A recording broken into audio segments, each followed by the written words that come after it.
Put your hands together for Black Zeus!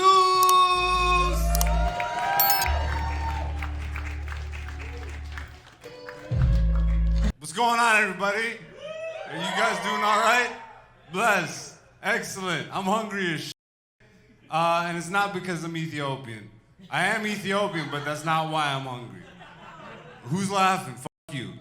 Look, this is what it is. You know what I'm saying? Enjoy the next 15 minutes, because I'm not going to remember it. I am as high as I look, is what I'm trying to tell you.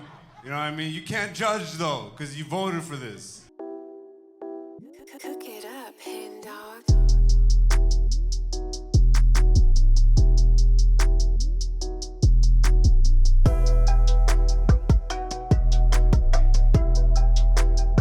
What's going on, beautiful people? It's Black Zeus checking back in on the channel. I know it's been a while. I hope you had a good new year, good holidays, all that stuff, whatever you celebrated. I hope you have a nice little pocket of peace, love, and happiness. I know I sound like a goddamn hippie. Look at the dreads, bro. It's Whoopi Goldberg talking to you on camera right now. What do you think I was going to say, Bob Marley? Okay. Yeah. I'm going to do a little explainer off top, or should I just start the timer? This isn't the podcast. I guess I'll just say this off top. I needed to take a little break, not even for mental clarity. I think if you've been paying attention, by the way, if you have been paying attention to us, I really do love and respect you. Thank you. It means the world. We didn't go away because we don't give a shit or anything like that. Like, we actually do care. I care a little too much, and maybe I've been in my own way a lot. But honestly, I don't think so. If you watch the podcast, Black Zeus the podcast, which is still available on the channel, Black Zeus the show is still on the channel. Which to me is probably the one thing I'm most proud of that we've created on this channel. If you haven't checked it out already, Black Zeus the show. Dante and myself and my friends have worked on following me around for a year, documenting the process, having interviews with comedians, just little diatribes and dialogues about life, kind of what the podcast was turning into. But the reason I stopped the podcast for at least a bit, I'm sure it'll come back. I don't know if it's going to be in the same format, but the last episode we did, I was talking about how I was just starting to feel like a hypocrite. I mean, to myself, you know, I didn't want to be the person online talking about how shitty online has become. It just felt weird. And I really, really sat with myself and tried to figure out what is the way forward. And, I guess this is the way forward for now. This is not another comedy show. This isn't Black Zeus the podcast. This isn't Black Zeus the show. I am going with a title, but for specific reasons, which I may or may not fully disclose in this episode. I guess I'm calling it an episode. But where the podcast was me and Dante just kind of running wild on okay, first of all, pause. We were talking about our lives in comedy, our lives in general, talking about, you know, what we were playing, watching, all that kind of stuff, general stuff, and mostly focused on comedy. We looked up what comedians online were suffering with, you know, in the world of comedy, try to give our own takes on that. I'm not a give a take nigga. I don't care, you know, but I also don't want to be online every week being like, I don't care. That is also weird to me. And it started feeling weird to me. So this is what I'm going to do. I'm going to hard cap myself at 10 minutes. Okay. This is just going to be 10 minutes. Once I start the stopwatch or the countdown, and then I'm just going to talk for that amount of time, just so I don't ramble on. And I'll talk about whatever, but I guess we're going to just start now. This is not another podcast. I am Black Zeus. Welcome. If you're a fan of my comedy, thank you so much. I'm actually going to front load this right now with a comedy clip, so you know I'm a funny person, because who the hell is this guy? Roll the clip, Zeus. Metaverse. Yeah, you laugh, but they're trying to take life away, bro. This is no joke. The metaverse. Remember that real life exists, please. Just enjoy real life. And like, go to dabble in the metaverse, you know, go to the virtual strip club, whatever, enjoy. But just remember that real titties exist. You know what I'm saying? Please, this is a PSA because they're coming for your neck, my nigga. You're laughing, but you got a shoe collection? Nike's already on it. Digital shoes, 10,000 pair drop. Every 7th shoe has like a star unicorn on it. This is rare. This is where our life is going. McDonald's just literally trademarked virtual restaurant. So you can go to the McDonald's in the metaverse and then they'll send you cold fries at your house. The fuck? Go get the fries, bro. Go. Or at least Uber Eats. But like, you have to go into a video game to get... I tried it. I saw VR porn. I tried. I'm serious. It's whack, bro. Someone's gonna enjoy, some lonely person's gonna enjoy that shit. I like real life. Remember titties. This is what VR porn was. It's like the one that I saw at least. It's like my friend's like, put this on. He was all stoked. He's like, I'm like, Is anybody comes up to you with goggles like, don't put the goggles on. You know what I'm saying? He put the goggles on me and you're just a dude on a couch, okay? You're with a big erection. And then a girl walks in the room and she starts sucking the dick. And then another girl walks in the room and she starts riding the dick. And I'm like, this is fucking lame. There's no sensation, so I'm just like disjointed from the whole experience, which in the future, apparently, they're gonna have stuff to do stuff. You know that's where it's good. You know in Japan, there's like 18 niggas right now testing all this stuff. It's a lot. I was so disinterested, bro. I was actually more interested in everything around me, like the room. There was art on the wall. I just stood up and started looking at the art on the wall. I'm like, what is this? Who is this? The weirdest part is I turn back around, the girls are just doing this on nothing. Nothing. Fuck the metaverse, bro. And here we are now. I'm going to now start with this 10-minute timer. The show has begun. So whatever I talk about here is it, and then it's it. Maybe I'll do a few of these a week. Maybe I won't. This is not another comedy show, okay? I'm done with that for a minute. This break from social media has given me a lot of clarity. Also, just on like how I've been presenting myself online, because you know, perception is reality, and I'm not trying to completely tank my career fully. Even though I've said what I've said about the Canadian comedy industry and showbiz in Canada. Yo, I'm not naive. There is a whole world outside of Canada. And yes, I'm here currently working on attaining my visa and all that stuff so I can work abroad. And yes, I most likely am not going to get any of the mainstream stuff here, but I've made peace with that a long time ago. I mean, the podcast kind of devolved into me week to week, just saying the same thing over and over again. I'm like, mainstream is not it. I'll just get all these things out of the way now so I don't have to go down these rabbit holes anymore. Mainstream is not it, you know? Decide what you want.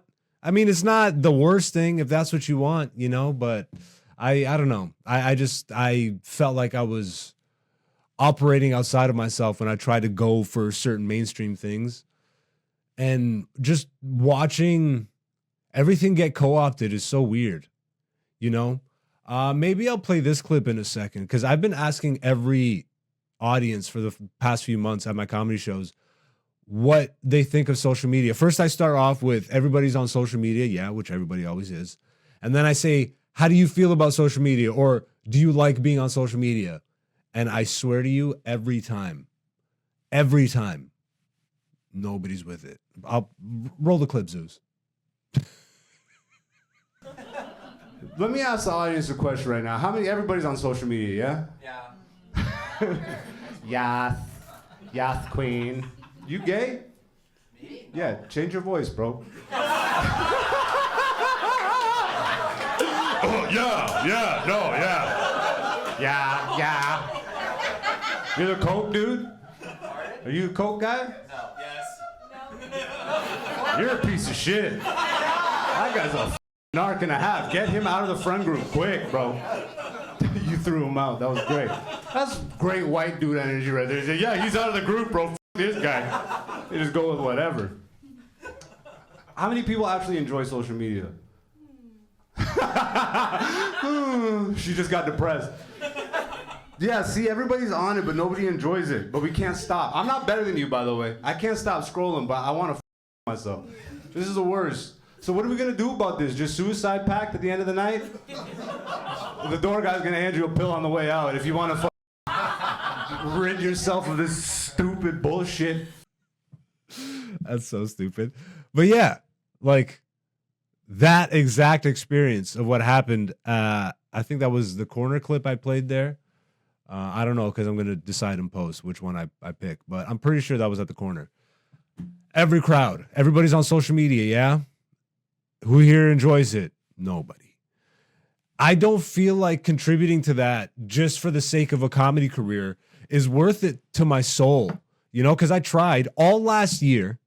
We built up the channel. We were consistent with the clips and all that stuff, but I turned into a talking head in my own mind. I'm not trying to be a talking head. Like we have countless podcasters, countless comedians just trying to give you the same generic shit, you know?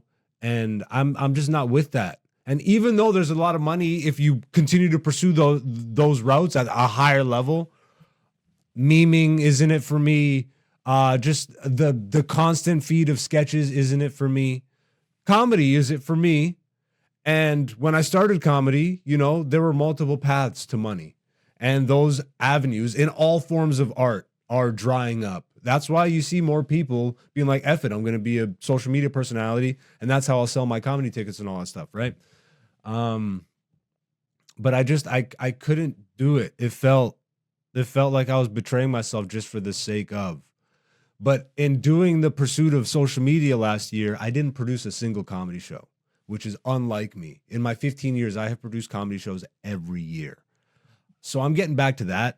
I think the experiences that matter to me, especially the real impact, even though this isn't nothing, I get that this isn't nothing. I get that people really do connect to others through being online or whatever, but I don't think it's as real as what's happening when I'm with people face to face. I'll pull these up real quick. We can see I got another 5.5 minutes or so to go. But this is what I've been seeing lately. New studies suggest excessive social media use is comparable to drug addiction. Does excessive social media use cause the same impairment as drug addiction? I'm not Kai Cenat. I can read, nigga. Fuck you.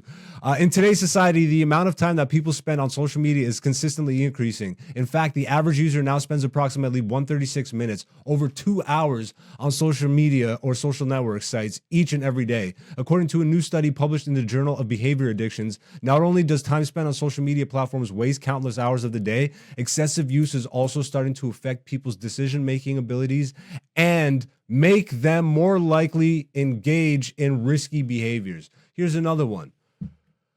Social media algorithms and teen addiction, neuropsychological impact and ethical considerations. Do that, Kai Cenat. I dare you 10 times fast. I'm sorry. I shouldn't tear down other black people online or anybody. Oh, it just doesn't want to tear down black people. I got 4 minutes to go on this episode, by the way. So we're going to keep pushing it. Does it matter how many hours we spend scrolling through Instagram? This article examines the neurological impact of prolonged social media use, focusing on how it affects the brain's reward, attention, and emotional regulation systems. Frequent engagement with social media platforms alters dopamine pathways, a critical component in reward processing, fostering dependency analogs. Kai Cenat, hit me up, nigga. Analogous to substance addiction, okay? Like, yo, we're cooking ourselves. And you know how I know? Because I was starting to feel the effect on myself. It feels really weird when I myself am like, I'm on this too much. My friendships are devolving into just constant memes. I literally told my closest friends, I'm like, yo, we're calling. Like, enough meme sending. And then you know what happened 2 minutes later? I started sending the memes because this shit's like sugar, bro. It's like, it's crack. It's literally addicting. And I don't want to contribute to that, even if it means my career will take off. Sure. I've been in it for 15 years, the game of comedy. And I was in a sketch troupe at the beginning. I made sketches and put them online. Yo, everything is just so endless. We're contributing to literally people's de-evolution. That doesn't feel right to me. And the person that I am now is not the person I'm in or I was when I started comedy. The person I am now is not the person I was when I started comedy. And I would hope to God anybody could say the same thing after 15 years in anything, because you should be a different human being. There's more life experience, more understanding. Hopefully you've evolved. Maybe some of you have devolved, but that's the game of life. And, you know, I have some integrity in how I live my life, and not saying that people on social media don't have integrity, but like the clip I played, everybody's on social media, right? Yes. How many of you enjoy it? Silence. We all know that it's a problem. Even though there's benefits to it, we're not going to act like we all know there's benefits to it. We get enjoyment out of it, the communication aspect, keeping up to date with your friends or whatever, communicating with people across the world. And yes, the entertainment aspect, the educational aspect, there's but they've just pumped it. They've freaking blown air into it. That sounds crazy. Okay. That sounds so crazy. But they've just blown the shit up. The promise of the internet when it started, because I was there, when dial-up and all that shit was there, it was amazing. I ask my friends all the time this now. Like, I just have these questions that I ask now, which are so weird, but it's like, how many websites do you go to? Nobody goes to more than like 3 to 4 websites. It's like YouTube and then a couple of like specific sites to whatever you're into. And that's it, bro. There used to be a million sites and they were all interesting. There used to be a website that would take you to a random website. I forget what it's called. I got 2 minutes, just under 2 minutes on this episode.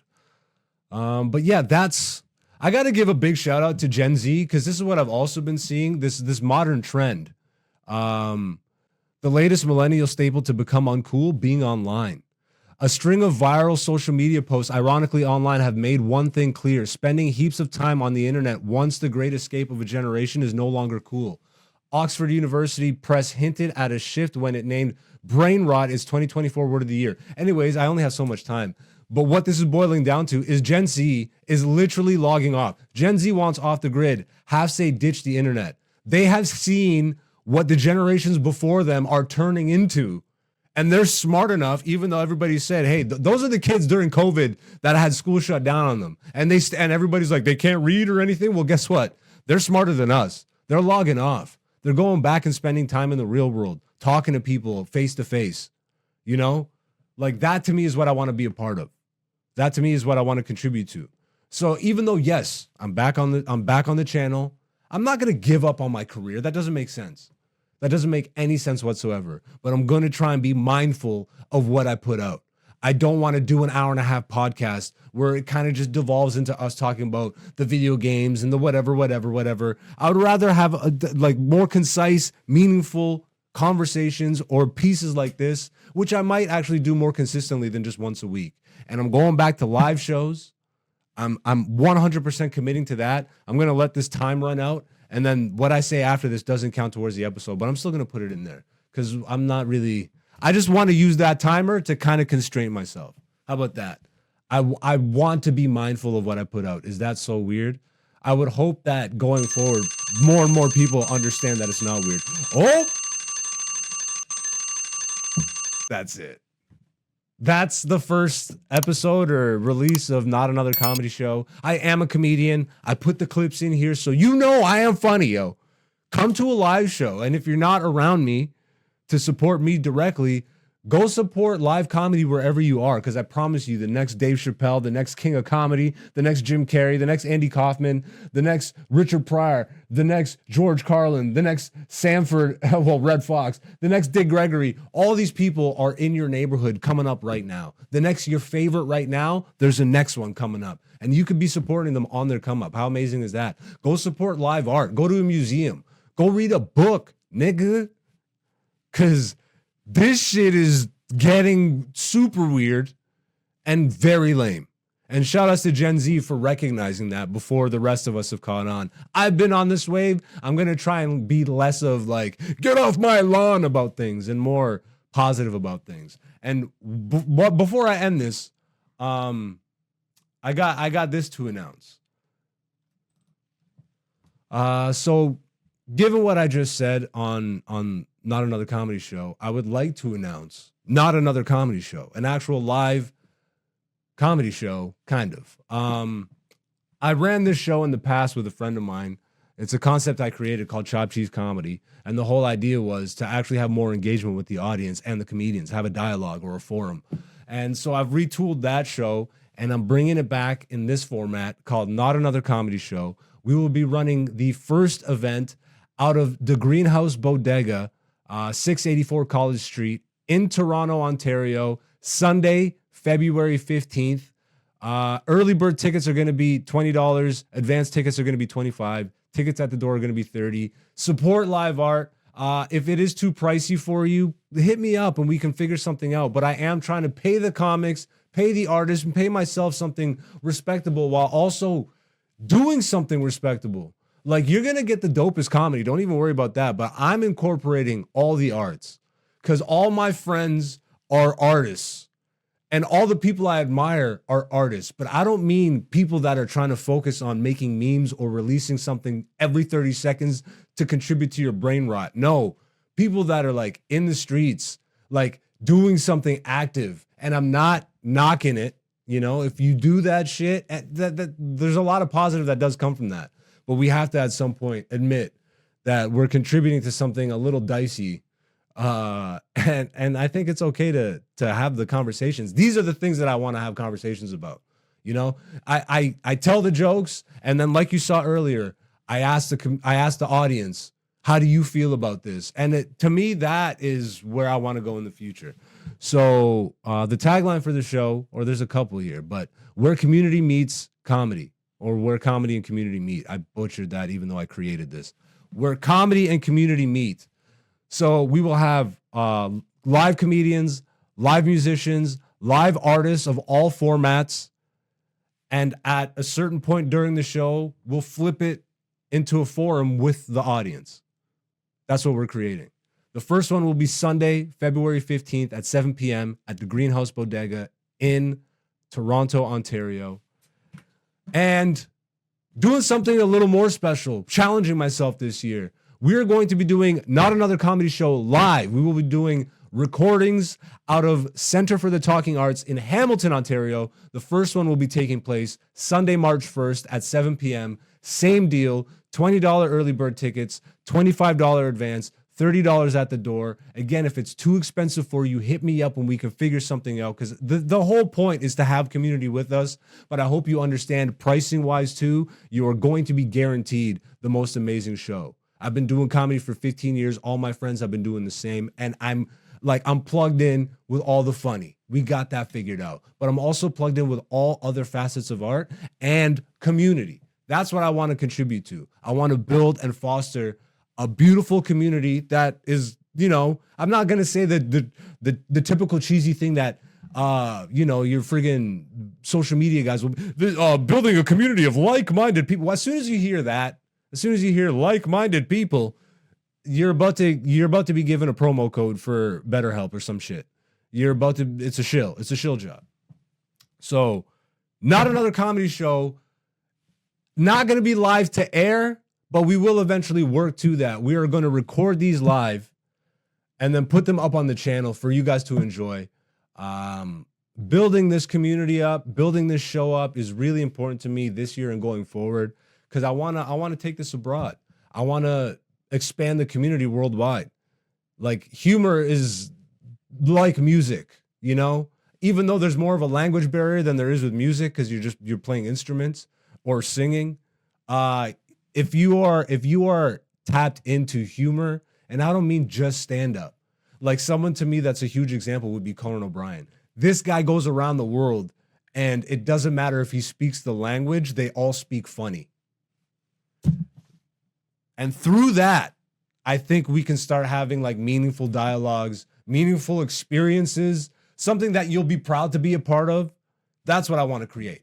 And of course, I'm the comedian, so it's going to be through the lens of comedy for me, but I'm incorporating all the arts. We're having musicians, traditional artists, and all types of just out of the box type shit. It's going to be live comedy, live music, open forums with the audience and the artists.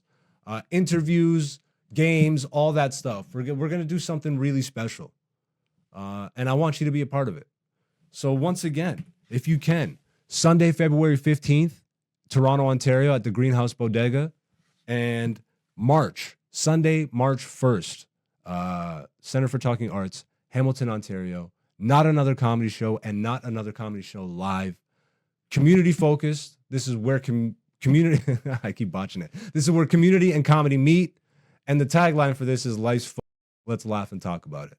I hope you enjoyed whatever this is. I will be back more regularly. We're back on the channel. We're continuing to build up. I truly appreciate all the beautiful people that have already subscribed. And if this is something you're into, if you're a fan of comedy, and if you're just a fan of like honest and outspoken dialogue from the heart, this is the place to be. We'll continue to put out new and interesting comedy related stuff, but also just more interviews and all that stuff this year. I look forward to it. I hope you guys are well, and I will see you again. I've been Black Zeus. Peace.